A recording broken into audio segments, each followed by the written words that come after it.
요한복음 11장 47절에서 57절 말씀. 이에 대제사장들과 바리새인들이 공회를 모으고 이르되 이 사람이 많은 표적을 행하니 우리가 어떻게 하겠느냐. 만일 그를 이대로 두면 모든 사람이 그를 믿을 것이요 그리고 로마인들이 와서 우리 땅과 민족을 빼앗아 가리라 하니 그 중에 한 사람 그 해의 대제사장인 가야바가 그들에게 말하되 너희가 아무것도 알지 못하는도다. 한 사람이 백성을 위하여 죽어서 온 민족이 망하지 않게 되는 것이 너희에게 유익한 줄을 생각하지 아니하는도다 하였으니 이 말은 스스로 함이 아니요 그 해의 대제사장이므로 예수께서 그 민족을 위하시고 또 그 민족만 위할 뿐 아니라 흩어진 하나님의 자녀를 모아 하나가 되게 하기 위하여 죽으실 것을 미리 말함이러라. 이날부터는 그들이 예수를 죽이려고 모의하니라. 그러므로 예수께서 다시 유대인 가운데 드러나게 다니지 아니하시고 거기를 떠나 빈들 가까운 곳인 에브라임이라는 동네에 가서 제자들과 함께 거기 머무르시니라. 유대인의 유월절에 가까움에 많은 사람이 자기를 성결하게 하기 위하여 유월절 전에 시골에서 예루살렘으로 올라갔더니 그들이 예수를 찾으며 성전에 서서 서로 말하되 너희 생각에는 어떠하냐 그가 명절에 오지 아니하겠느냐 하니 이는 대제사장들과 바리새인들이 누구든지 예수 있는 곳을 알거든 신고하여 잡게 하라 명령하였음이러라. 아멘.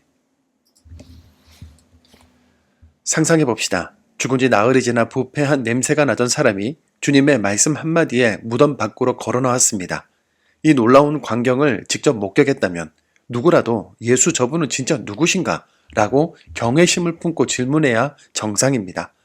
당시 유대 사회에서도 죽은 자를 살리는 것은 오직 하나님만이 할 수 있는 일이라는 확고한 믿음이 있었거든요. 그런데 참 이상한 일이 벌어집니다. 많은 사람들이 이 사건으로 예수님을 믿게 되었지만 어떤 이들은 이 사실을 당장 종교 지도자들에게 달려가 고발합니다. 그리고 대제사장과 바리새인들은 긴급 회의를 소집하여 결론을 내립니다. 우리가 저 사람을 그냥 두면 안 된다. 죽여야 한다. 기적의 현장을 보고서도 살인 공모를 하고 있는 이 역설적인 상황, 대체 무엇이 문제였을까요? 왜 종교 지도자들에게 예수님은 메시아일 수 없었을까요? 이유는 명확합니다. 그들은 하나님보다 로마로 대표되는 권력, 힘, 재물을 더 믿었기 때문입니다. 당시 대제사장과 종교 기득권자들은 민족의 운명이 하나님의 손에 달린 것이 아니라 세계 최강대국 로마의 처분에 달려 있다고 생각했습니다. 그들은 저 예수를 가만두면 로마 사람들이 와서 우리 땅과 민족을 빼앗을 것이라며 두려워했죠. 결국 그들에게는 하나님이 주시는 나라보다 로마가 주는 종교적 권력과 이해 득실이 훨씬 중요했던 겁니다.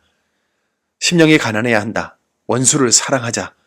속옷까지 내어주라는 주님의 말씀은 그들이 지켜온 자아의 성벽을 무너뜨리는 위험하고 불편한 소리일 뿐이었죠. 우리 안에도 이런 로마가 있지 않나요? 내 지위, 내 재물, 내 평판을 지키기 위해 주님의 말씀과 적당히 거리를 두고 있지는 않은지 돌아봐야 합니다. 예수님은 예루살렘 도심 한가운데에서 자신을 죽이려는 음모가 요동치는 것을 아시고 잠시 빈들 가까운 에브라임이라는 곳으로 몸을 피하십니다. 하지만 이것은 비겁한 도망이 아니었습니다. 다가올 유월절, 온 인류의 죄를 짊어질 흠없는 어린 양으로서 자신을 더욱 정결하게 준비하시는 거룩한 결단의 시간이었죠.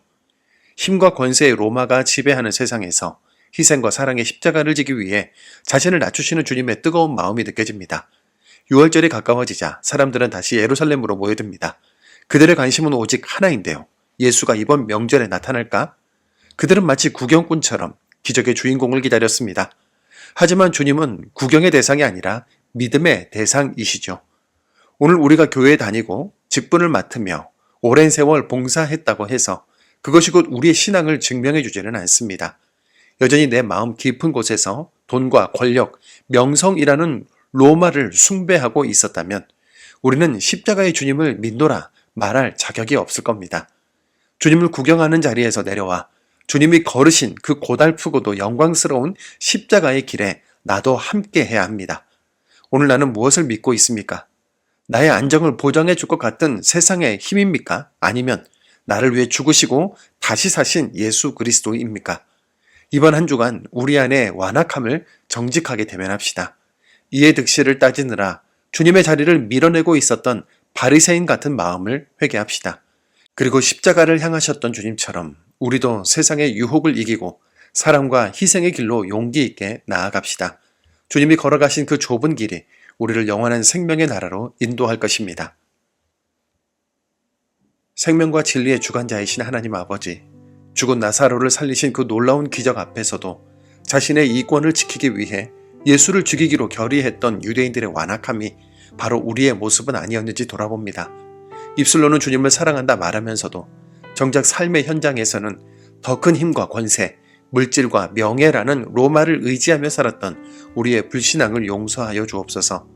이에 득실을 따지는 계산적인 신앙의 좌판을 엎어주시고 오직 주님 한 분만으로 충분하다 고백하는 순전한 믿음을 회복시켜 주옵소서. 이제는 구경꾼의 자리에서 일어나 주님이 걸으신 그 외롭고 고달픈 십자가의 길에 기꺼이 동참하기 원합니다. 세상의 유혹 속에서도 흔들리지 않은 용기를 주시고 날마다 자기를 부인하며 주님의 발자취를 따르는 진정한 제자의 삶을 살게 하여 주옵소서.